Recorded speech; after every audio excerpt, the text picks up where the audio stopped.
नमस्कार मित्रांनो, स्वागत आहे तुमचं पुन्हा एका नवीन अशा रोमॅन्टिक लव्ह स्टोरीमध्ये.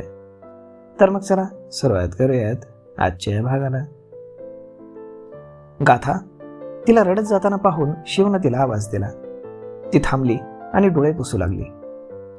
काय झालं? शिव काळजीनं बोलला.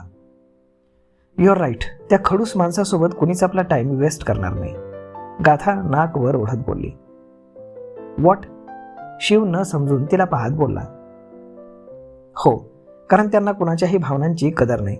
ही इज हर्टलेस, ती रडका फेस करत बोलली. काय झाले नीट सांगशील का मला? शिव बोलला. Our friendship is over, good bye. Gatha पुन्हा रडक्या आवाजात बोलली आणि निघून गेली. अरे पण मी काय केलं? शिव डोकं खाजवत तिच्याकडे पाहू लागला. पाठीमागे देव त्यांचं सगळं बोलणं ऐकत होता. शिवनं त्याच्याकडे पाहिलं. देव ही का चिडली? शिव त्याच्या जवळ जात बोलला तर देव काहीच बोलला नाही आणि त्याच्या केबिनमध्ये निघून गेला. देव? शिव त्याच्या मागे गेला. देव, तू काही बोललास का तिला? ती इतकी नाराज होऊन का गेली? आली तेव्हा तर खुश वाटत होती. शिव त्याच्या केबिनमध्ये येत बोलला. कारण मी तिला नकार दिला. नकार? कशासाठी? She propose me. Okay, what? Yes. मग काय? I rejected her proposal. अरे तू काय वेडा आहेस का?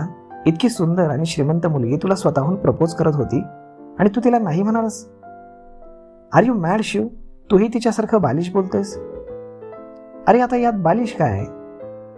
तिचं आणि माझं वय पहा, 10 वर्षांचा गॅप आहे आणि तू म्हणतोयस मी तिला नकार का दिला? ती तुझ्यापेक्षा लहान आहे हे कारण आहे का? अजून दुसरं कुठलं आहे? हेच कारण आहे, दुसरं काय असणार? म्हणजे ती जर तुझ्या बरोबरीची असती तर तू तिच्याशी लग्न केलं असतंस. ऑफकोर्स. त्यावेळी तिच्या अशा बालिश स्वभावाचा तुला त्रास झाला नसता. Absolutely not. अरे पण आजकाल वयात अंतर चालतं. हे बघ, आता तूही तिची भाषा बोलू नकोस. देव चिडत बोलला. अरे मूर्खा, आपल्या सोसायटीतील इतर लोक पहा. 50-60 वर्षांचे म्हातारे आजकाल 30 वर्षांच्या मुलींची लग्न करतायत आणि तू स्वतःहून चालत आलेल्या पोरीला नाही म्हणालास? पुरे, या विषयावर मला जास्त चर्चा नको आहे. आणि हे प्रेम नाही, अट्रॅक्शन आहे. 2 दिवसात हे प्रेमाचं भूत उतरून जाईल. जाऊ दे, मी तरी कोणाला समजावतोय? तू असाच एकटा सडू राहा, राक्षस. You are handsome devil. Shiv तिचे शब्द त्याला ऐकवून निघून गेला आणि सगळ्यांवरती तिची इतकी जादू झाली होती. कठीण आहे, या मुलीने सगळ्यांना वेड लावले. देव पुटपुटला आणि फाईलमध्ये डोकं खुपसून वाचू लागला. इकडे गाथा आणि आशू एका कॅफेत बसल्या होत्या. गाथा रडत होती आणि आशू तिला डोळे पुसायला टिश्यू देत होती. ही रिजेक्टेड मी, मैत्री पण तोडली, असं कुणी करतं का? तो करू शकतो कारण तो देव आहे. आशू त्याला हसत बोलली. तू हसू नकोस, त्यानं मला रिजेक्ट केलं आणि तुला हसू येते. सॉरी, पण जाऊ दे, जे झालंय ते जाऊ दे. आपण दुसरा मुलगा शोधू ना? राईट. शिव तिथे बोलला. तू इथे? मैत्री तोडली होती ना? गाथा बोलली. मी नाही, तू तोडलीस. त्या खडूसमुळे माझ्याशी मैत्री का तोडतीयस? तू त्यांचा मित्र आहेस ना म्हणून, आशू बोलली. दिस इज नॉट फेअर यार. मला तुमच्यासारख्या क्यूट मैत्रिणी गमावायच्या नाहीत. माहीत नाही पण खूप छान वाटतं तुमच्यासोबत, शिव बोलला. आता त्याचा काय फायदा? तुमच्या सडू फ्रेंडनं माझ्या गाथाला दुखावलं ना, आशू बोलली. त्याच्यासाठी मी तुझी माफी मागतो, प्लीज. तो रागाच्या भरात बोलून गेला. तुम्ही इथे त्याची बाजू मांडायला आलात का? आशू बोलली. नो, तुमची समजूत काढायला आलोय. सोड ना त्याचा नाद. तो तुझ्या प्रेमाच्या अजिबात लायक नाही.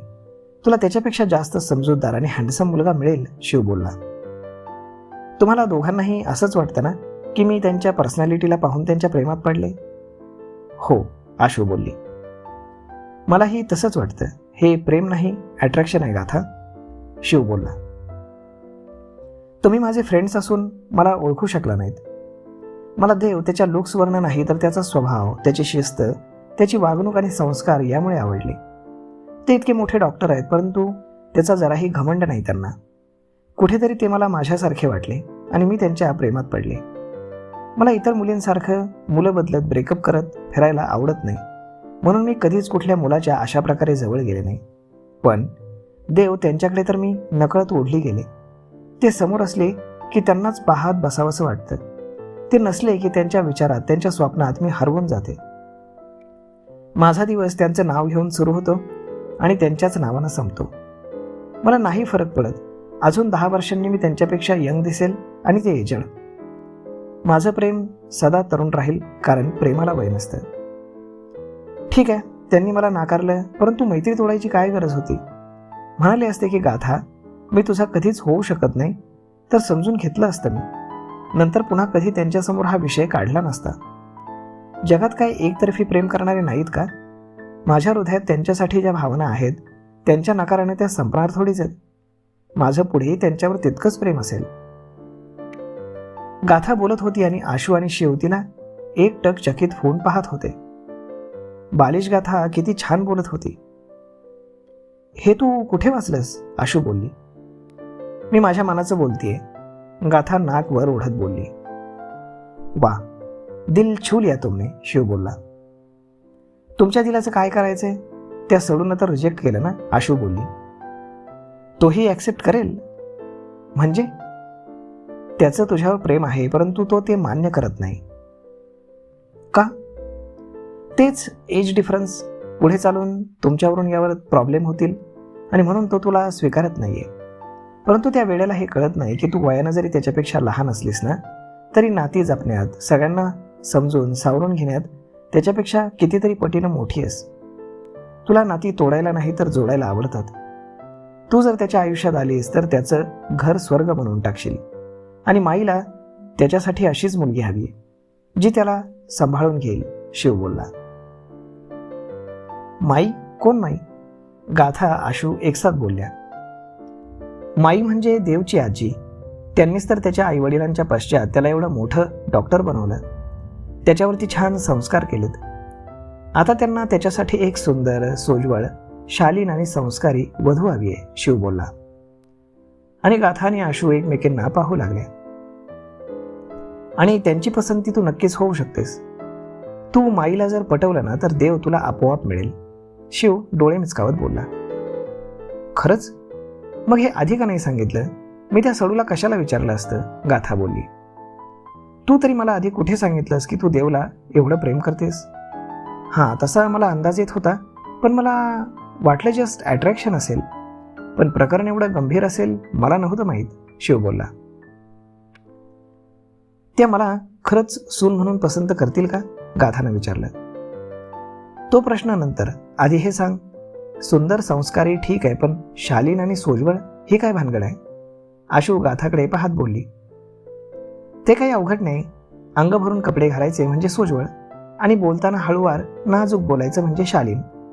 जमेल ना तुला स्वतःमध्ये हे बदल करायला? अवघड आहे पण जमेल, गाथा दीर्घ श्वास घेत बोलली. गुड, तर मग ठरलं. आता उद्यापासून माई पटाव मिशन सुरू, शिव त्यांच्या समोर हात करत बोलला. डन. गाथा आणि आशूनं त्याच्या हातावरती हात ठेवला. तर मग मित्रांनो, तुम्हाला काय वाटतं? आता माई आजींना पटवण्यामध्ये गाथा आणि आशू यशस्वी होतील का? पाहूयात पुढच्या भागामध्ये. तोपर्यंत तुम्हाला आजचा हा भाग, ही लव्ह स्टोरी कशी वाटली हे तुम्ही आम्हाला कमेंट करून नक्कीच सांगा. आणि जर आवडली असेल तर आपल्या जवळच्या मित्रमंडळींसोबत देखील हा व्हिडिओ तुम्ही शेअर करायला विसरू नका. धन्यवाद.